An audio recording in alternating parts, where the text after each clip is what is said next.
দায়িত্বটা সঠিকভাবে পালন করেন। আপনারা জনগণকে সঠিকভাবে জানাতে থাকেন কোন কাজটা কি কারণে হচ্ছে। এই যে অনেকগুলো প্রশাসনে এখনো নতুন নিয়োগ হচ্ছে, যেগুলো পরিষ্কারভাবে গণমাধ্যমে আপনারাই ভাই, আমাদের গণমাধ্যমে ভাই বোনরা আপনারা দেখিয়ে দিচ্ছেন যে তারা হাসিনার দোষর ছিল 100 বার। তাহলে আমাদের দেশে কি হাসিনার দোষর ছাড়া আর মানুষ নাই ভাই? এটা একটা কথা হলো। দরকার হলে যারা অলরেডি রিটায়ারমেন্টে গেছে তাদেরকে চুক্তি ভিত্তিক নতুন করে নিয়োগ দেন না ভাই। এটা একটা ইমার্জেন্সি সিচুয়েশন। ইমার্জেন্সি সিচুয়েশনে ইমার্জেন্সি কাজ করতে হবে, সবকিছু তো নর্মাল ভাবে চলবে না। এবং এই যে হাসিনার দোষর তাদের সবার তো বিচার করতেই হবে।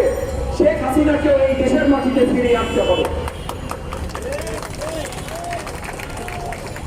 তো এই যে এই জায়গাগুলোতে আজকে চুপ থাকার কোনো সুযোগ নাই। শেখ হাসিনাকে ফিরিয়ে আনবো আমি বলছি আজকেই নিয়ে আসেন ভাই, কিন্তু এইটারও পদ্ধতি শুরু করতে হবে। সব পদ্ধতি অন্তর্বর্তীকালীন সরকার শেষ করতে পারবে এইটা না, এটা আমরা চিন্তাও করি না। কিন্তু অন্তর্বর্তীকালীন সরকারের স্টেবিলিটির জন্য প্রত্যেকটা প্রসেসের শুরু যত শীঘ্রই সমাধান করতে হবে।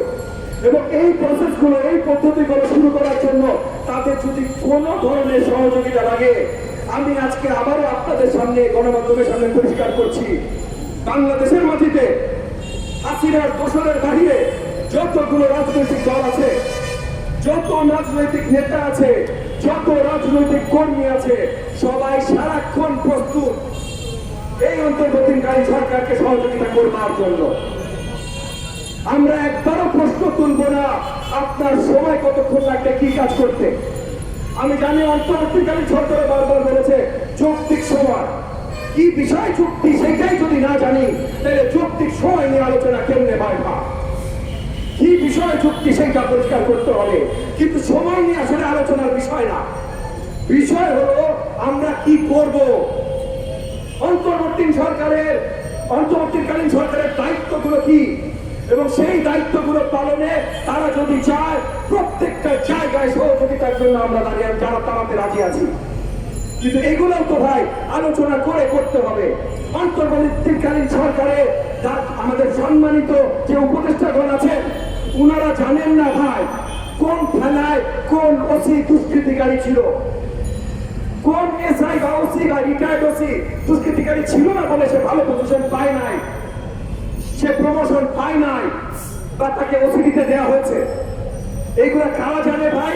যারা মাঠের রাজনীতি করে। আমরা জানি, আমাদেরকে জিজ্ঞাসা করে আমরা তালিকা দিব। আপনাদের যদি মনে হয় একটা দল এনডিএমকে জিজ্ঞাসা করলাম ওরা নিজেদের লোকের তালিকা দিবে, আরেকটা জিজ্ঞেস করেন না, বিএনপিকে জিজ্ঞেস করবে ওরা নিজেদের লোকের তালিকা দিল, জামাতকে জিজ্ঞেস করেন ওরা নিজেদের লোকের তালিকা দিল। সবগুলো তালিকা নিয়ে দেখলেন যে মিল যেগুলো হয় সেগুলোতে দেবে যে কোনো একটা দলের লোকটা, তাদেরকে নিয়োগ দেন না। আপনাদের সবাইকে ডাকতে হবে। আজকে এই যে শিক্ষাক্রমে বদলানোর প্রচেষ্টা শুরু হয়েছে, আমি বিশালভাবে ধন্যবাদ এবং সাধুবাদ জানাই।